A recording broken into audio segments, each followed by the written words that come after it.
Welcome to Home's Room. Just like Homeroom, we start off our day getting together with our homies, swapping stories, even a little kiss and tell action.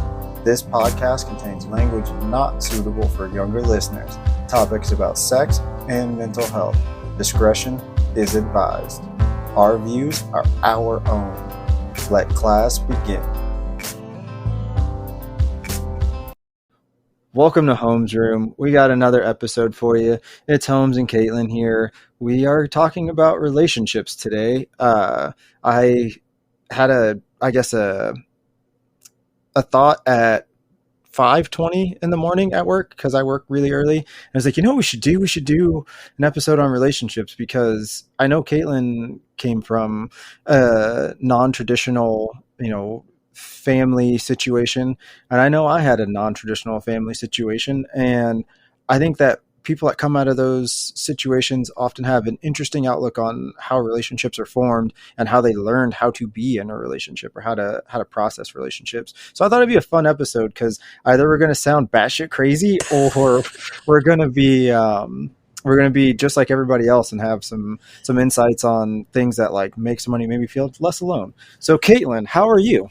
I'm doing well, Matt, and hopefully either the two options that you gave, either will be entertaining. So that's the goal, is entertainment minimum for the next hour. Strap in, buckle your 5-point racing harness, and let's go. So first, I wanted to say something really nice, and I mentioned it, I don't know, maybe 3 weeks ago now, that it has been almost 3 weeks since you announced you're sober, huh? Yeah, it has been. Yeah. I said I was going to look up this mocktail this company that I found, and I couldn't remember what it was, and I realized why I couldn't figure it out is because it's not a company that has like a name. I thought it was the mocktail itself, but the name is Muddled and Mint Mocktails, and they're decently inexpensive. I haven't seen all of them, but that was the one that I got recommended way back when. So I am going to note that. I have also been trying over time. Soiree is a brand that I've been trying. One of the Real Housewives made it. Yeah. And I've tried the mint mojito flavor. That is garbage. But there's 3 more flavors left, so I'm gonna check them out and see if they're any good. But I have noticed that mocktails or maybe like a soda or an extra Starbucks drink or something like that kind of helps. Yeah. Alleviate that and still feels like I'm giving myself a treat almost, just without the alcohol. So good. I'm glad that you have found something to substitute that is better for you, but also, absolutely. Not so bad that it's just replacing one crutch with another. So that's good. Yeah. Well, we all have our vices, but alcohol is definitely one of mine. I don't believe that cucumber mint mojito mocktails will be my vice of choice after that. It tastes like garbage, Matt. Yeah, it doesn't sound good. I'm not gonna lie, it doesn't sound good. Getting away from that, because that just sounds gross and I can't. I need to. I am always known for somebody that is super capable, and something needs fixing, something needs doing, Holmes can do it.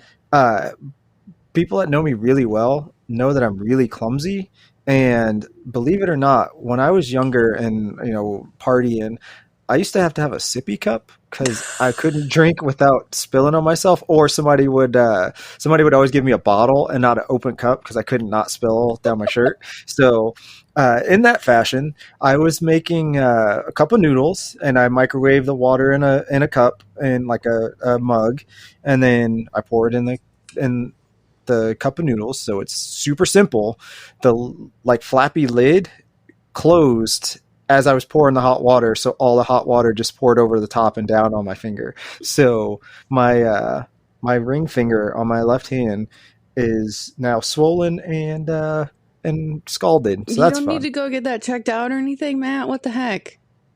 One of the one of the good parts about growing up with medical professional parents is I've become a good judge on like hospital. No, it's good. Just ice. Just making sure it's not like it's not blistered bad. And if it was blistered bad, maybe I'd go. But it's just that this looks like a good You're red spot. fine, Matt. Say. You only just grunted loudly and cursed yourself for touching something with it right before you hit record. And I said, "What is wrong?" He said, "Oh, I scalded my hand, and I'll tell you why once we stop recording."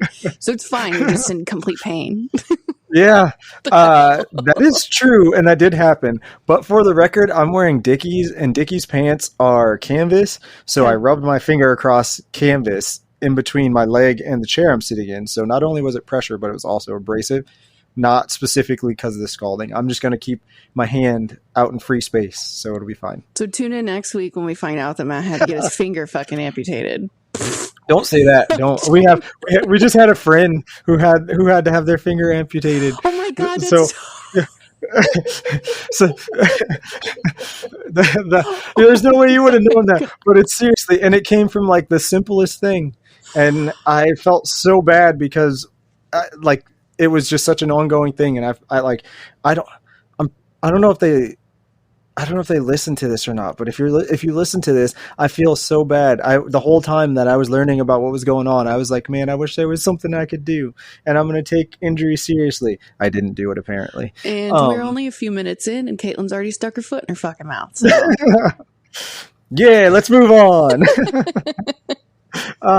Relationships. So what do we got? So I sent the I guess the prompt, if you want to call it that, of the text message basically read, how do you feel about giving relationship advice? As in, like, do you want to do it? Do you not? Like from our broken world perspectives, I think it'd be interesting to have examples of how we've overcome not having the best examples or the examples that other people would have, and I think that we could have a good conversation about that. Absolutely. So here we go.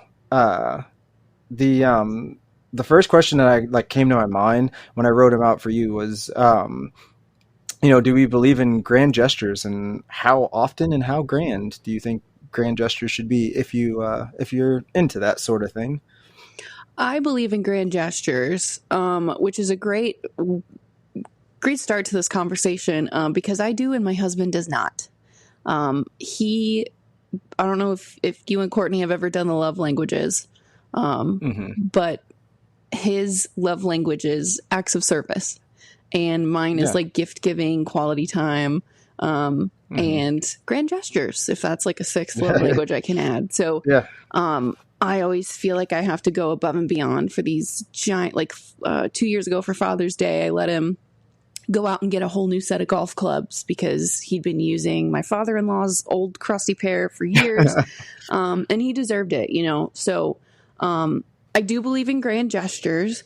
I like doing them occasionally, but I've had to, in marriage and now with children, had to kind of reframe what grand gestures are. Because for us now, grand gestures is get a babysitter and the two of us go out to eat. Yeah.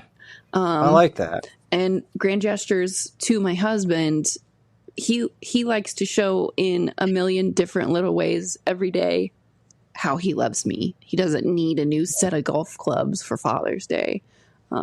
So that's been a learning curve in marriage, I think. What about you? Yeah. I actually, grand gestures are probably one of my favorite thing. And like you said, I don't think that grand gestures actually have to be all that grand. I think that it could be, something as little as like you want, I know we're having tacos and you like avocado, and I make sure to pick up one because I could be the adulty husband that doesn't pick up one. And, I think that just being mindful is a grand gesture, but I also, like doing like the, I'll plan something or, do something that we wouldn't ordinarily do or like Courtney wouldn't do for herself kind of thing. And I think that those situations end up being more grand because of the like thoughtfulness behind. So I think, like I said, it comes back to mindful,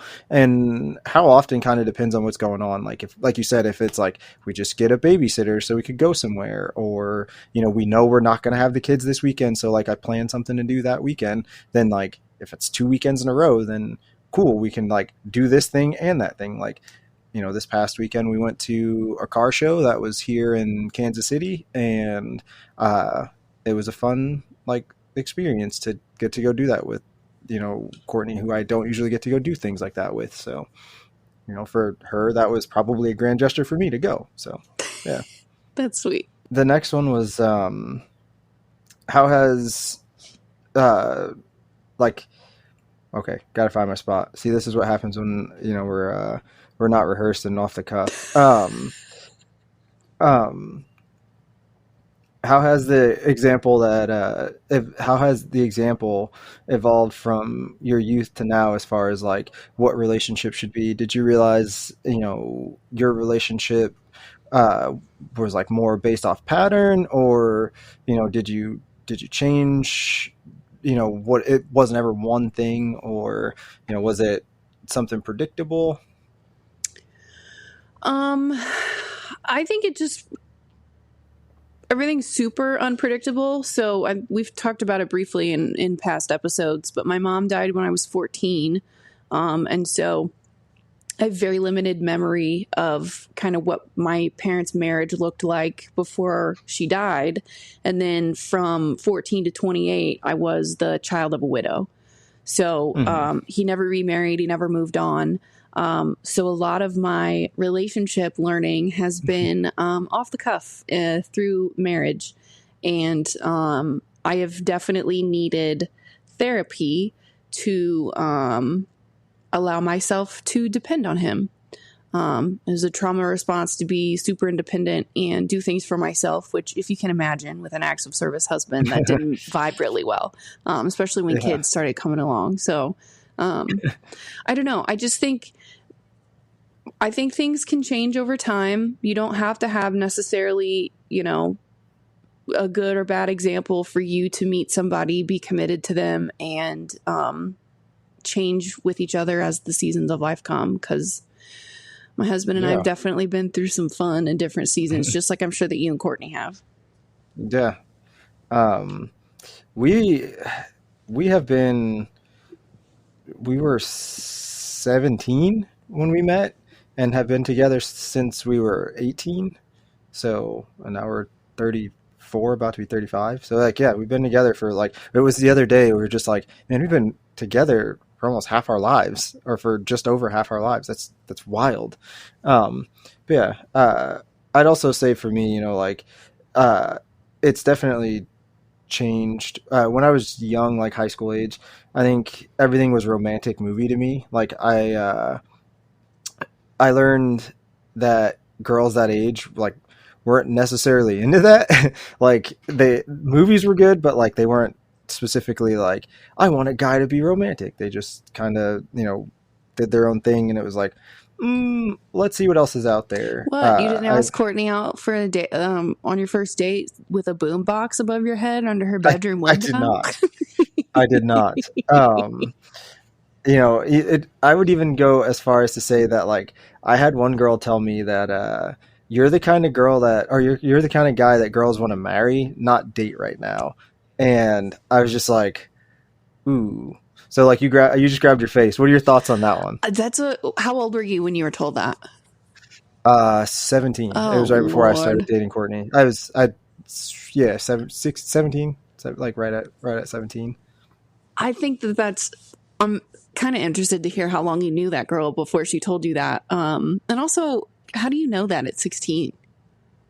Yeah, I don't know, man. Like, that's what I thought. I would say it's definitely like a bittersweet thing to be told.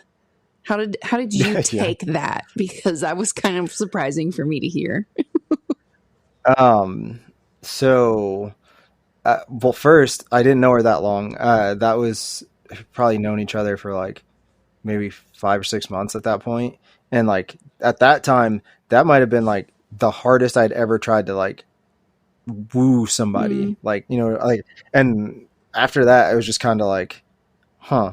and all my like friends, my homies were like, dude, we don't see you anymore. Like this doesn't seem like you're you, and I don't know what's going on. And then it was like, maybe this isn't worth it after she said that. And I was just kind of like, huh. And then there was a whole big drama afterwards. So it was a blessing in disguise, obviously. But all the drama, Matt, good Lord. Yeah.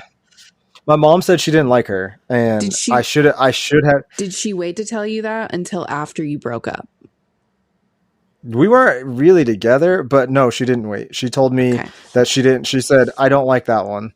And I remember her saying, I don't like that one because I got mad. And I was like, well, you can't tell me because I'm about to be 18 and da-da-da-da-da. And oh, man. Then I was like, Mama, you right. Mama, you poor right. She mother. was bad. Yeah. I had something like that though too. So I don't know, that goes into a really good point though. Because I've also seen that with, some good friends that I had through college. My husband and I met when we were in college. We were both in Greek life. My sorority was paired with his fraternity for what was called Greek Week. It was a whole week long of like events and points. And the end of the week was this, whole shebang where there'd be giant skits with dances and scenery and all kinds of things done. And then my husband and I met at the Greek Week after party. So I met my now husband, father of my children, in a crusty basement of a frat house with sticky floors while he was dressed up like a pirate because the theme, theme for Greek Week was Pirates of the Caribbean. So that's amazing. So my very first picture that I have of us together is him dressed up as a pirate.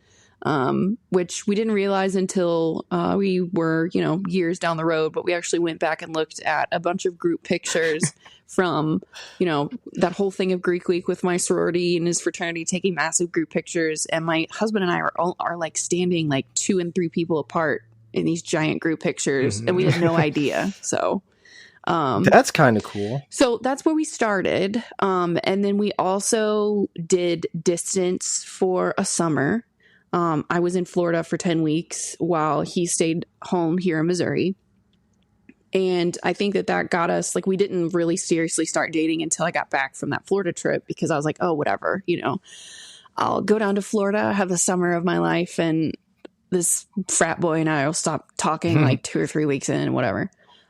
What started happening was he was working and I was working during the day. And at the end of the day, we would come together and like debrief about our days. And it got us into some really good patterns of communication. So you're telling me what your friends and homies were telling you when you were, starting to see this girl that, oh, we don't see you. We don't really recognize who you are anymore. You have to remember who you are and be able to still be yourself in a relationship. Because my husband and I, after we graduated with our bachelors, he moved to Denver and I moved to Virginia for grad school. He got a big kid job and we did distance on 2 different mountain ranges in the country where our hometowns were like directly in the middle. They're like 12-hour drives. So that, I think the first summer of distance kind of helped us with that. But we both know how to we're not completely reliant on one another to the point where we can't function if we're apart, kind of thing. Yeah. That being said, whole point of why I launched into this whole anecdote, I've needed therapy to be reliant on him because fun trauma dump. I've just expected that everyone that I love and need will just keel over at any point. So what's the point? What's the point of trying to develop a dependency when I've seen firsthand what happens when the love of your life dies unexpectedly? So having to allow myself to be emotionally intimate with him. Holy shit, Matt. That was another chunk of 120-hour therapy sessions. So yeah. I have your last point segues into the next like thing, and like such a perfect way that I was going to ask you a question, but I'm not going to. I'll just ask that actual question. However, can I make an inappropriate joke? Because I Of can't. Like course. I was giggling. So like he was dressed up as a pirate. He he secured the booty. He did, but he did not get the booty until months later. Good. There you go. There you go. I was giggling too much at that, and I could not. And I appreciate that we went there, because that is worth it for me. He said he woke up the next morning hammered on his couch in the other frat house that he lived in, and he saw that he had my phone number, and he went, yes. So, that's I like him. That's like that moment of like, did that really happen? And then you look for proof, and you're like, it did happen, thank God. That's amazing. And then it worked out, and you guys were like, you know, you have this like fabled story of we were next to each other all night and didn't know it. Oh, so we did. That's good. And we actually had like a speech class together, and he was just the cute frat guy in my classroom, and we were actually sitting at the dinner table. I'm not shitting you, Matt. It was literally last night. We were sitting at the dinner table. We both just looked up at each other, and I was like, you used to be some hot frat guy in my class in college in speech, and now we're sitting at our dinner table with our two tiny humans that we created. What the hell?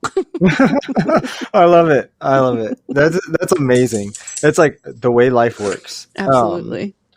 And you know, like I said, the entire story kind of plays into this, especially the last point you made, where like, you know, you have a understanding in your brain that has been rewired to like, you know, why latch on to this thing, or why create a beautiful image of this thing. So, you know, did life experience teach you more about relationships and love than traditional teachings like parents, pop culture, siblings? You know, what do you think? Definitely life experience, but I also think it's been easily life experience over anything else. You know, I had other friends who had parents who had great relationships in high school that I kind of leaned onto. It's in some contexts for examples, but like I didn't really grow up with a, you know, especially during the formative teenage years. And then like everything on pop culture is bonkers. Like I grew up watching like Jersey Shore and brain rotting shit. Yeah. I was not getting helpful relationship advice. That's fair. Ronnie flipping a bed with Sammy on it is not a good example. I was gonna crack a joke about the letter that JWoww and Snooki wrote to Sammy. Yeah, I forgot about that. Dear Sammy. See, and this is why we bond. This is why this works. But yeah, I think it's, you know, this is why I was interested in doing this and talking to you, because I think that, you know, your experience, like you kind of either had to make it up as you went, or, you know, try and do the work to learn like what actually a relationship looked like, because it just doesn't happen that way. Yeah. Sorry. What just happened? The lights are on a timer, and the lights went out, and I did not expect that, and they're not normally on a timer, so it was like, did the power go out? But the other light's on. See, we got all sorts of drama here going on. Trust me, I kissed a couple of frogs before I just wound up tripping and falling into who turned out to be my perfect teammate. I have several examples of what not to do, but I don't know how in the weeds we want to get about those. I mean, we could get there. Well, we could save it for like towards the end on how to circle around. I think for sure, like, you know, that kind of stuff informed my views. I had a good mix of like what made sense to me, and I think I've always been able to process information like drastically differently than everybody else, where like I can see something and be like, oh, I like this part, let me cherry pick this, and the rest of it is garbage, I'm gonna throw it away, and kind of inform my view, I guess. Like I was also able to kind of play off reactions. So like if I did something and that person just like responded like they hated it, it's like, okay, not doing that ever again. And if it was something that like they enjoyed, then it was like, oh, I'm going to save that in the knowledge bank and that's going to be back there. So if I ever need to figure out something to try and make this person happy, I'll do it. But I also think that when I think back to like when my parents were happy, I think I watched them be partners. I watched them, joke around in the kitchen while cooking dinner. I watched my dad do things that, I aspire to be now. And then it wasn't until I was like older that I understood all of the other stuff that was going on. So like what to me seemed like, 75, 80% of the time is good was actually probably more like, 60-40 teeter in either direction at any given time. And, that, like, I think that kind of informs life experience as well, where now I understand that for what it was. And I'm like hell bent on not making those same kinds of mistakes, I guess. Do you think it's a good or a bad thing that you were wearing a pair of rose-colored glasses in the context of your parents' marriage? If that's what you want to call it. Yeah, no, I like that. I think that that's a good way to describe it. I think that it's kind of both, because as far as when I was younger and seeing things, all I saw was them trying to make things work and them trying to, still be solid and still be a team, even though they might not have been like the team I thought they were. Mm-hmm. But I never really saw my parents fight. I never really saw them, like, my dad was like in no way one of those, like verbally berating somebody, yelling at him, that kind of thing. It was more like they just were on different paths, and it just wasn't the way it was supposed to be. But I always saw them try, and I think I saw my mom try a lot harder for a lot longer than she should have. And now I think that's kind of one of the things that like probably has been to like a detriment to like me and my sisters, honestly. Like I think we all kind of share that, like, when do we give up on a relationship? When do we not give up on a relationship, regardless of whether it's romantic or friend or whatever, just because we sit with that. But I think that if I had seen it for what it was sooner, I probably wouldn't be able to have a relationship with my dad at all. And I guess we were talking about kind of getting into the weeds. The context of like why that's important is one of the most vivid memories in my mind is like him packing his stuff and leaving. And he'd done it a couple times before that. That was just one of the first times that like I remember coming home from school and all of his stuff was packed, and I was like, okay, that's weird. Maybe he's going somewhere. And it wouldn't be abnormal for him to go. He worked at hospital, so it wouldn't be abnormal for him to like go stay with somebody for a second because he's going to be at the hospital for an extended shift or something. And this time he had his like crossbow packed and like all of that kind of stuff that like doesn't ever leave the house unless we're going, hunting, or we're going, to like go do target practice and stuff. And it was like, well, that's weird. And then I realized it was all of his stuff. Mm-hmm. And that was that moment where I had to like reframe things. And it wasn't until, like I said, I got older that I was able to understand all of the context clues prior to that moment. So. Oh, I have a lot of thoughts about all the things that just came out of your mouth. Also, how are you just going to gloss by when do we give up on a relationship and when do you stick it out? Like, that's not just something that you just said. Yeah. Yeah.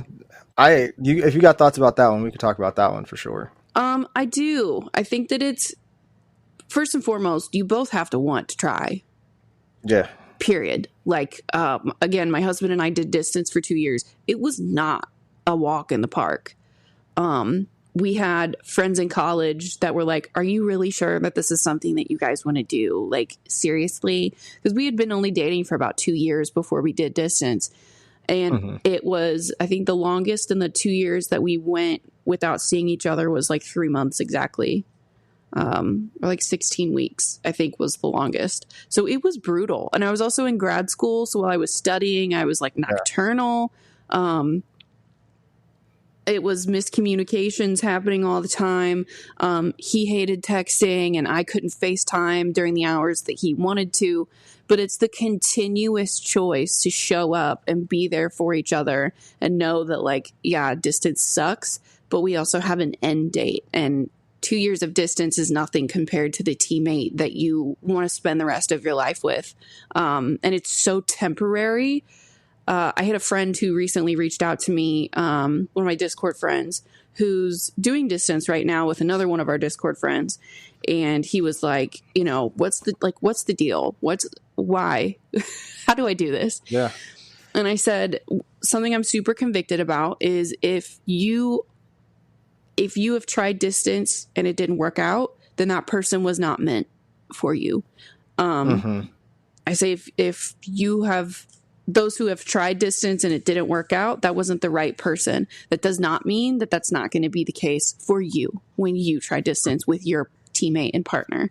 And then I also said, keep it in perspective. Listen, like, distance is one thing.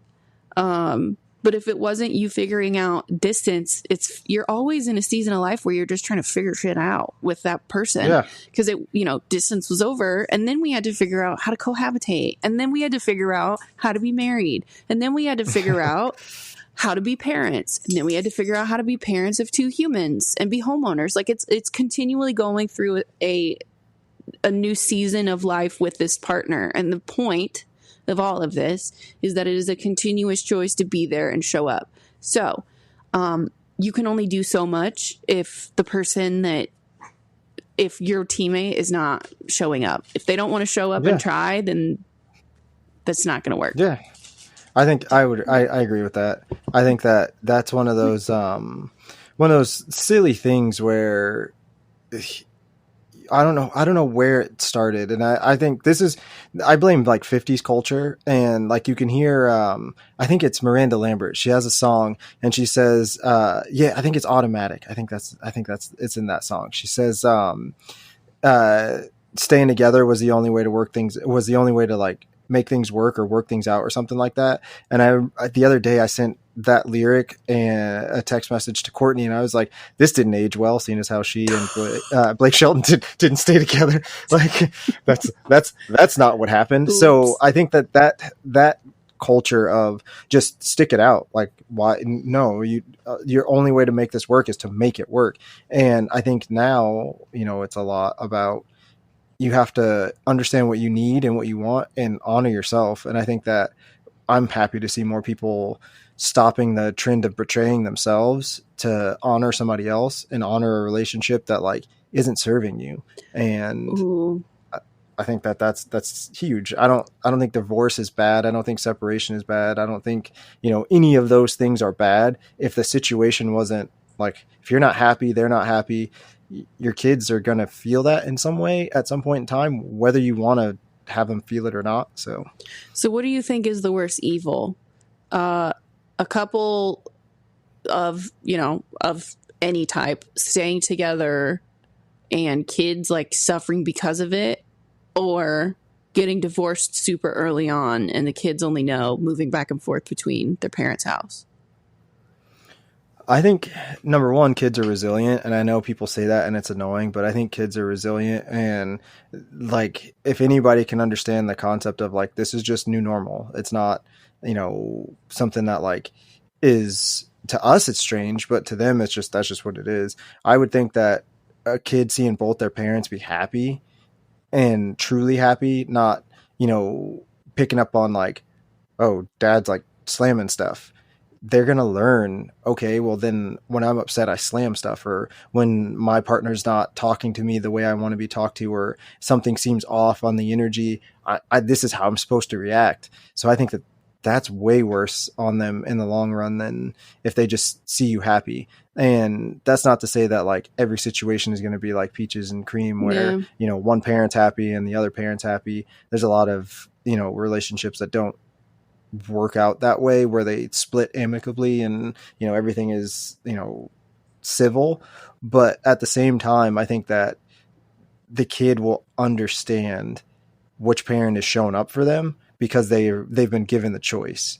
where if you don't give them the choice, I don't know, like you're kind of rolling the dice for them. And at that point, like, who knows what's going to happen? Yeah, that's fair. I also would hope that if there are any listeners who are children of divorcees, if they would chime in to give their perspective, because that's genuinely been something that I've been curious about. I didn't have too many close friends in high school that had parents who were divorced. I've just seen all the memes of like kids weighed down with duffel bags and Lululemon bags and being like, Yeah. time to do our weekly move or bi-weekly move or whatever it is. But yeah, so I don't know. I tend to agree with you. I think that it's, I do have a few friends who their parents were miserable and then all the kids moved out and then they got divorced anyways, which, you know, okay, I don't like this. Matt's lights keep turning off and it's always like, do you have Sage? Like, what's the deal? Do we need to get some ghosties out of there or what? Oh, no, it's Courtney got timers for the lights, did not tell me when the timers were set for, and I'm assuming they're all just, she moved them up or she changed one and then changed the other to match, because the one that's normally on is in front of me. That one turned off first, and the one that's on that's behind me just turned off, so it made it extra dark in here. And like I don't have any other lights on, so because those are usually just on. Anyway, sorry, continue. You're fine. So I don't know. I think that every situation is different, and that either your parents staying together, your parents dying, or them getting divorced, whatever the options are, all of it is going to be difficult. That's just the nature of existence on a giant floating rock in the middle of fucking space. In my personal pessimistic opinion about life. But if you, like you said, honor yourself, listen to your body, your home is supposed to be your safe space. Luke and I, my husband, know that we are not on the same page when the energy is off in our home. We've recently also gone through, a transition of being a parent of two tiny humans instead of just one, not being on the right page, like not meshing well, like feeling like everything I do or try to do is wrong. And he feels the same way too. And we both just like stop and are really puzzled and look at each other like, what is going on? Why are we not on the same page? This is weird for us. But again, it's just another season. It's another iteration, another version of yourself. And I truly believe that everyone is worthy of love and respect, and worthy to have a partner who gives them the time of day and shows up for them every single day. I had some friends in college that I was like, you deserve so much better, but I can't be the one to tell you that, kind of thing. Like I still would, but it wouldn't go over very well. They were stove touchers just like I tend to be. So I feel that. I just want to say, I'm so proud of you. That's awesome that you guys do that. Like that you just realize something's off. Let's try and figure out what it is. Why are we doing that? That's huge. That is one of the biggest challenges that a lot of relationships have. So even if you only do it like 1 out of like 9 times, that's still more than a lot of couples. I think that's awesome. He is a project manager for living in construction. So every single minute of our life, it sometimes feels like has to be planned. And other times I'm like, hey, we can take an extra 15 minutes and just like us watch some hot dog, as my daughter calls it, Mickey Mouse Clubhouse. Watch hot dog in the bed together instead of pushing everyone out the door exactly on time for daycare today. Like, let's, so it's kind of in situations like that where we're just like not meshing or communicating very well. And it's not always, we both realize it at the same time. And then there's this like magical light bulb that goes off in our marriage. Hell no. Sometimes it's me saying, what's going on here? And sometimes it's him. So I don't know if you and Courtney go through spells like that too, but marriage is really hard fucking work. It is. It's work. It is work. That is definitely the word for it. And I think that it takes effort on both parts, like you said before. That's a heavy note. I'm gonna hit you with a light note just to make you laugh. Okay. So it is rumored we have spotty relationship woes in our family, and it's always been that way. Like bizarre things happen. So it's rumored that way back, one of our ancestors stole the partner or wife, whatever, of a witch doctor, and this witch doctor cursed the family line to never find lasting love. And it has always been like this weird, like, it's not true. That can't be true. And then like some crazy shit happens in a relationship, and you're just like, this damn curse. And it's like it's wild, right? It's crazy. That's it's insane. It's a funny. But you and Courtney are a direct contradiction of that, right? Like, knock on wood, so far so good, right? Exactly. That's the thing is like it is work, and it's like at that point, like I'm gonna sit here and fly under the radar. Witch doctor, I don't know what happened. I'm gonna throw some salt over my left shoulder and call it good. But yeah, no, I thought you'd find that. Oh, kind absolutely. Of like, huh? And it's so yeah. My grandparents.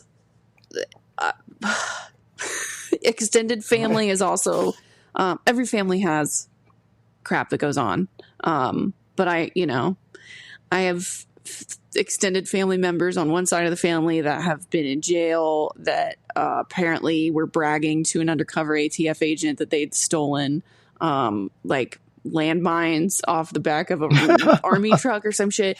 And then I have another side of my family that is like uber religious, so it's variety is the spice of life, I guess. But if you have an example of a married couple in your life, you can learn something, even if it's learning what not to do. And I always tell my friends who are going through some really deep, hard heartbreak that you didn't waste time, you didn't waste your love or your energy. You learned what you did not want in a partner, and you learned for your next partner how to identify the same red flags that maybe you were surprised by in this one.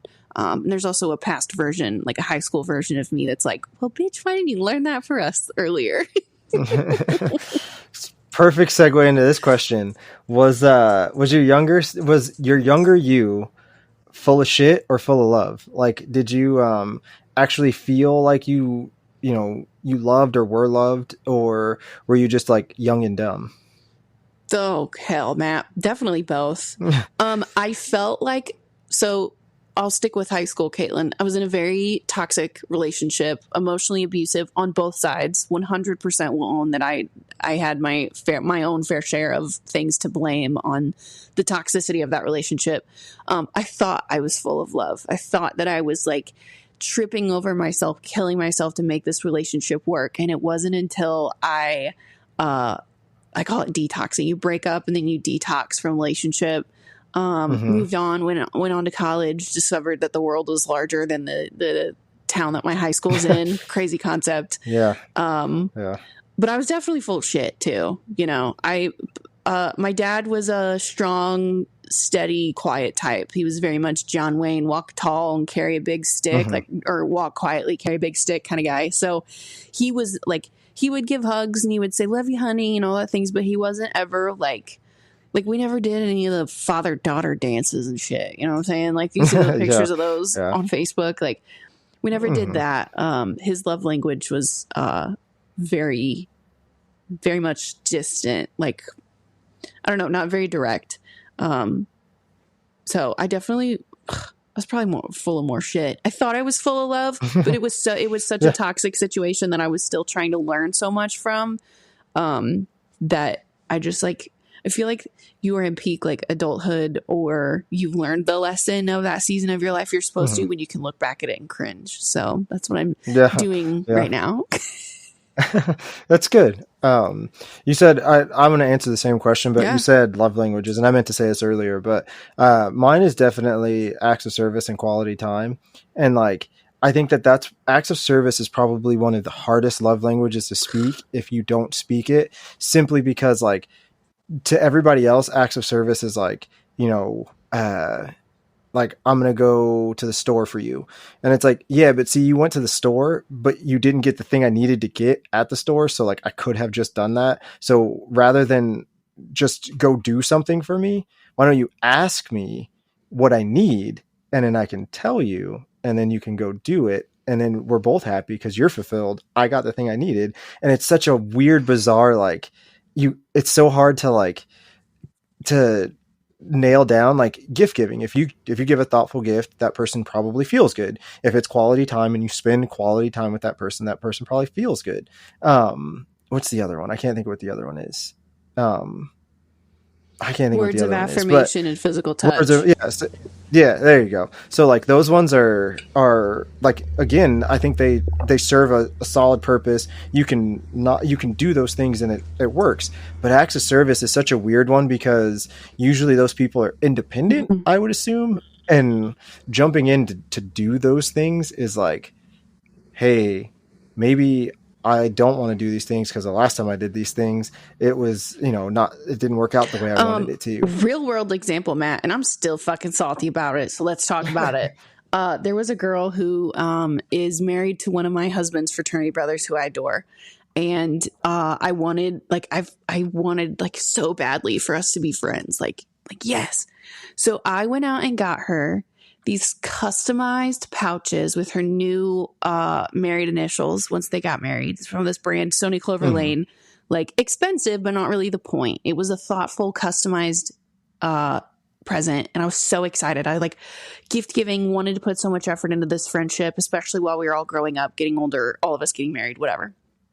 I get on Poshmark like 2 weeks later.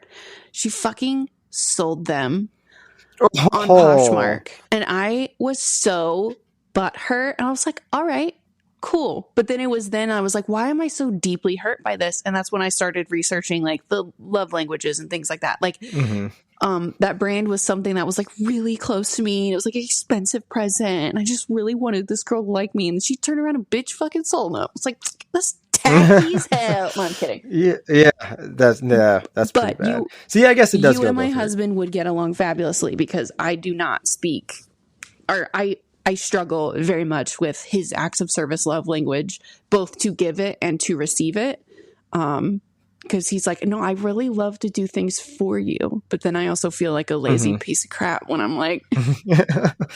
See, if somebody's love language is acts of service, you should honestly, if they're anything like what you're describing and like what I am and what I'm about to say, generally, like, we show love by being of service to people and not saying it as in like we serve you, but like we are serving you as in like we are bringing you this thing because we want to. Like, we are doing this thing for you because we want to. And generally speaking, if you are into love languages, you really should pay attention to how that person is showing you love, because chances are that's their love language, and they might be good at speaking all of them. They might be good at speaking yours, but whatever they tend to lean towards, that's one of those things where like acts of service specifically, chances are that's their love language. And that's the thing they want you to do. If it's quality time or touch, like those ones are a little bit harder to like discern, but acts of service, like if it's a person that's like, yo, I'm going to the store, what do you need, every 5 seconds, because like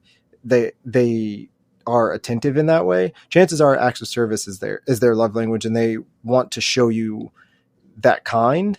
And you might be able to pick up some pointers just watching them and do the same thing for them. And then I'll be like, damn, I say take the quiz with your partner, with your friends, with your family members, or at least have a conversation about it.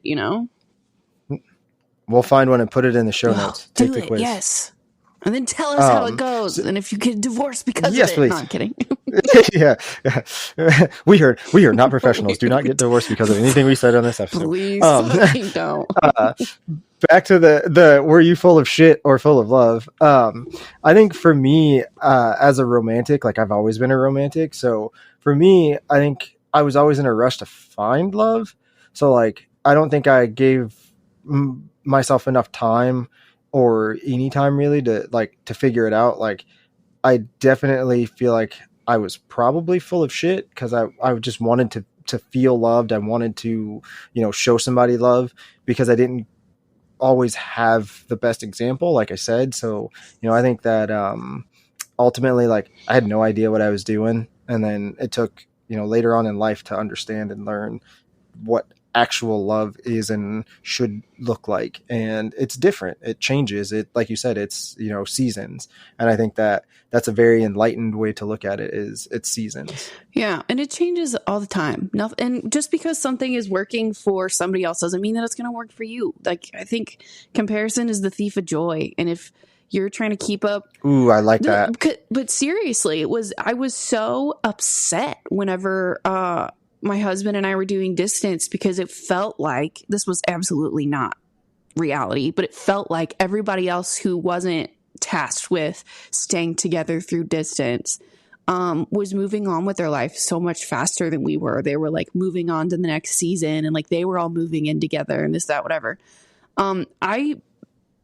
Everything happens how it's supposed to, when it is supposed to. And no, this is not turning into a big old Jesus rant. I do believe that, my husband and I were not supposed to cohabitate until we actually figured out that we were, we could make distance work, and the investment in each other as people was worth moving across the country too.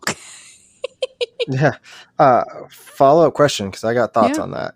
Do you think that looking at it that way was like when you buy a car and you start to see that car everywhere and you're like, damn, everybody's got this car? Do you think it was kind of like that, where like you wanted that thing, so like you started to see it everywhere, so it stood out to you more, even though it wasn't? Yes, I did. And what I also was doing was comparing my relationship to the same people that were mouthing off about my husband and I even doing distance in the first place. So I'm like, you're not even in my corner cheering us on. Like, why?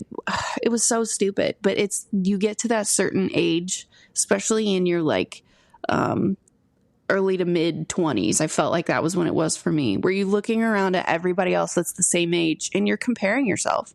Like, oh, well, so-and-so, they started dating when we started dating and they're engaged, and why am I not engaged? And all these other things. Now it's kids. We have friends who are dating in college with us too, that they don't have kids yet, and some have more kids than us. Comparison is the thief of joy. It is your life. It is no one else's life. And you are worthy of somebody that loves you. Yeah, I like that. And you keep doing this, and I don't know if you're planning it or not, because you do have like, you have the rundown of the questions, but you phrase that so perfectly into this question. What are big things, or at least one big thing that now that you're glad you learned later, instead of like having that answer younger? What motherhood was going to be like.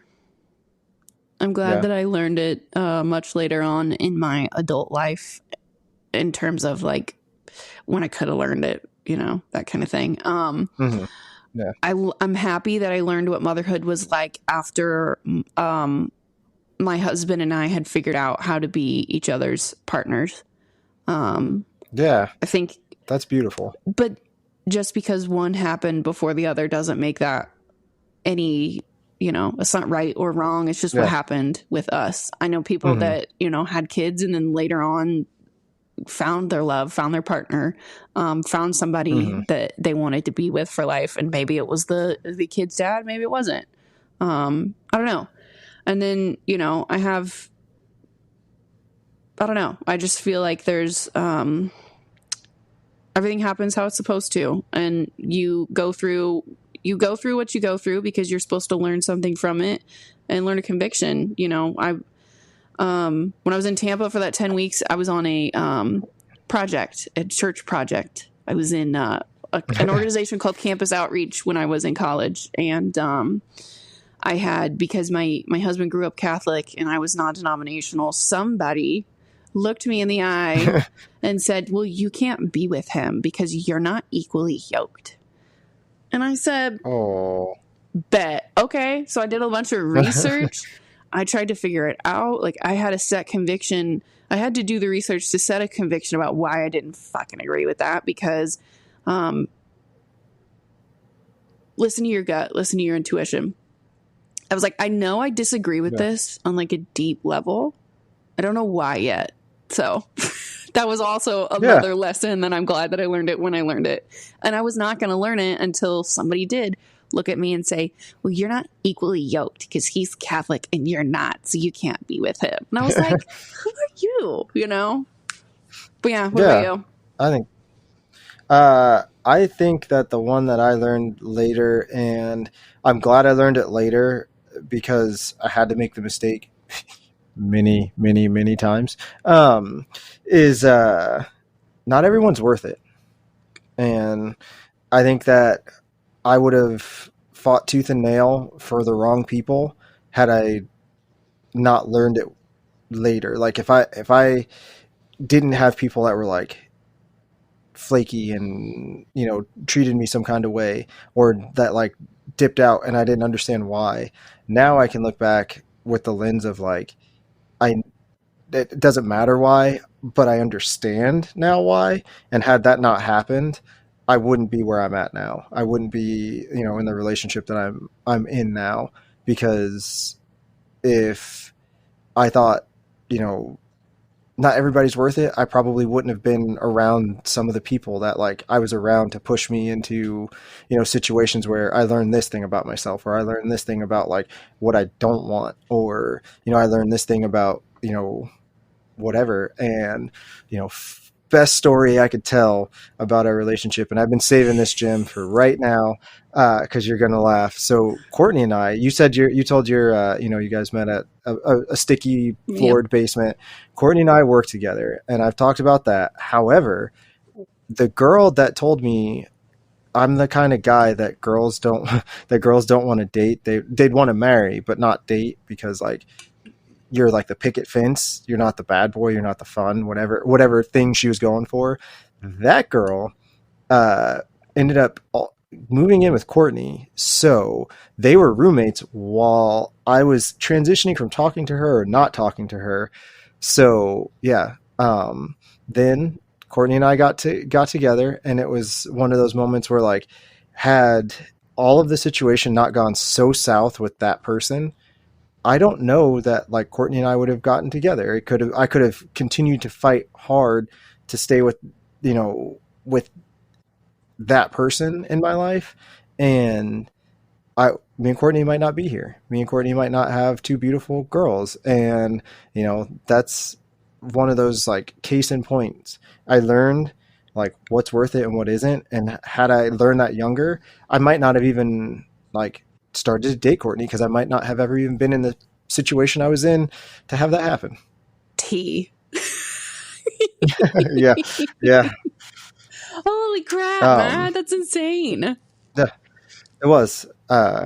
It marked the worst summer of my life, not gonna lie. And then in the fall, me and Courtney I got a tattoo the same day or the same week that she got a tattoo, and I found out that she was 7 hours younger than me.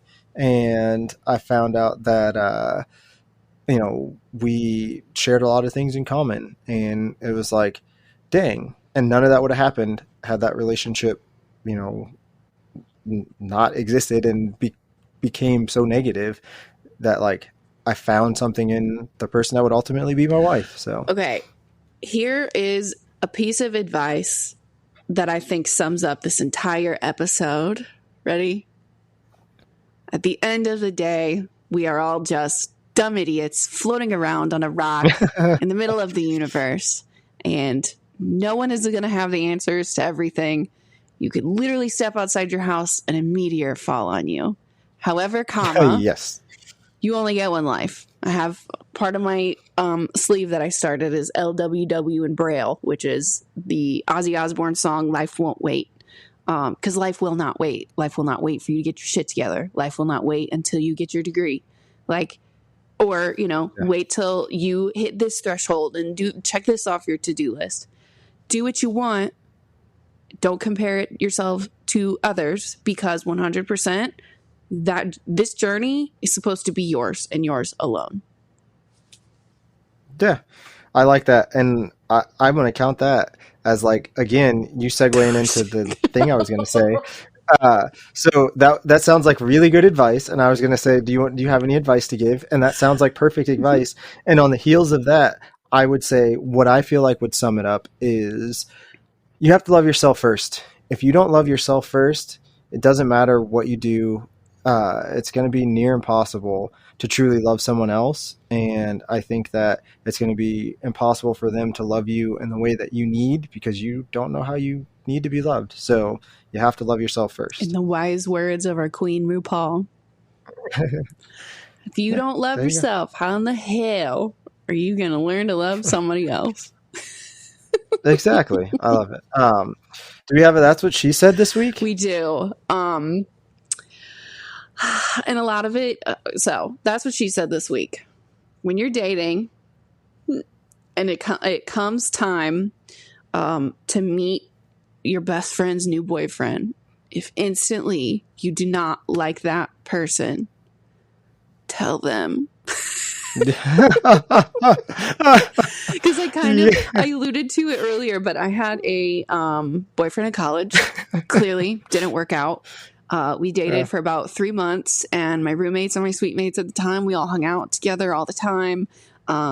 He was an ass, and we obviously didn't work out. But it was not until 3.5 months into the relationship, when I finally dumped him, that all of my friends said, yeah, we didn't like him at all. We did not like him. Yeah. And I was like, well, where the hell were you guys 3 fucking months ago? It's girl code, friend code, boy code, all the things.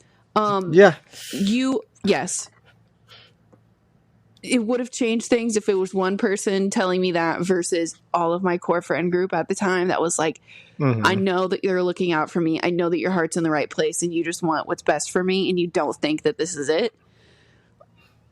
That would have helped me a lot, you know? But yeah, I think that showing up for your friends and being there for them, love and relationships are going to come and go until they don't, but your friends are always going to be there to pick you back up, take you to Taco Bell, and go to Home Goods for some retail therapy or whatever it is. Do not lose yourself to a relationship and cut everybody off, because that's not healthy and that's not you. That's what she said. That's what she said. And now I understand why you said that earlier when my friends were like, this ain't you. So like legitimately after that, that girl, kind of like we had our thing and it like fizzled out. That is legit what happened. Is all of them were like, yeah, we didn't like her anyway. I was like, why didn't you say that? Like, well, and one of my best friend's girlfriend at the time was like, oh yeah, I wanted to punch that bitch in her face. And I was just like, why did you say this prior? Like, I would. It doesn't have to be as blunt as, oh yeah, we fucking hated him. It could be, hey, we know you. We know who you are. We now see who you're kind of becoming with this. And we just want to make you aware. Like, if you're happy, we're happy for you. We want to be happy with you. However, I want to punch that bitch in the fucking face. Like, it's just like. Yeah.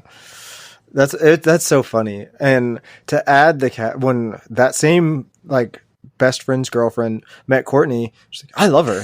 She's awesome. And they would like, I'm pretty sure they hung out a couple of times, and it was like one of those weird, like your girlfriend's hanging out with my girlfriend, but neither one of us are like involved in the situation. Are they friends? Are we friends? Are we friends with them? Like, what? I don't. It's all fun. It's fun. Let's go work. Let's just go work on the cars. Like, I don't know what's happening. But yeah, well, I think that, we had a good conversation here with this. And I think that it is important to know that like relationships look different and there's no, recipe.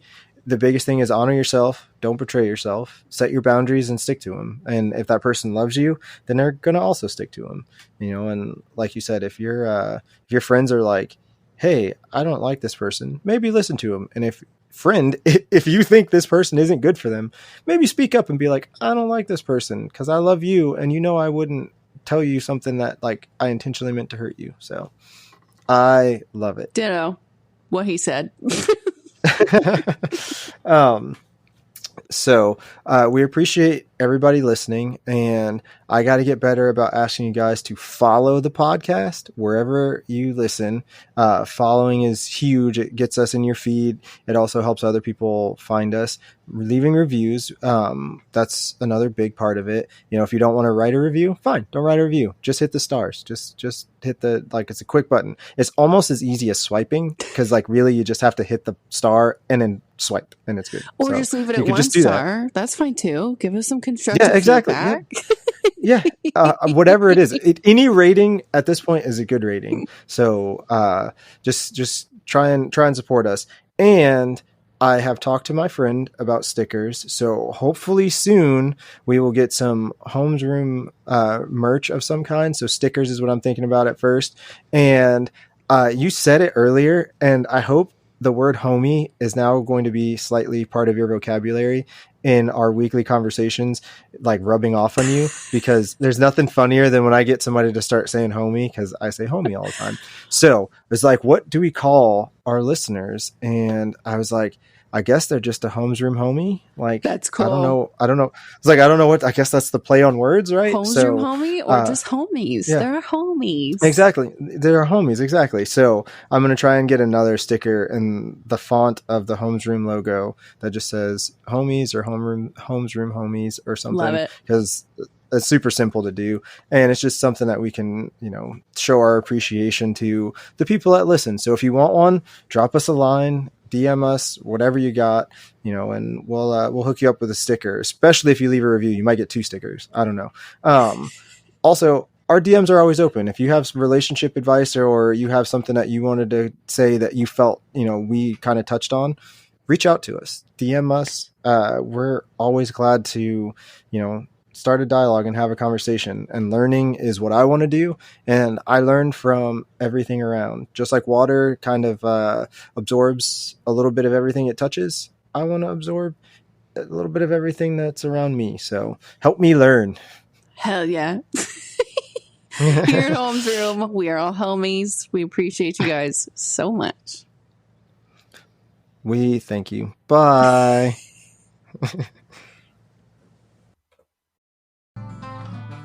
The bell is about to ring. If you want to drop us a voice message or simply ask a question, you can do that by clicking the link in the show notes below. Be sure to leave us a 5-star review. It helps more people find us. Theme music by Kinsey. More music available on Spotify. Remember, every day is a class. Go learn something.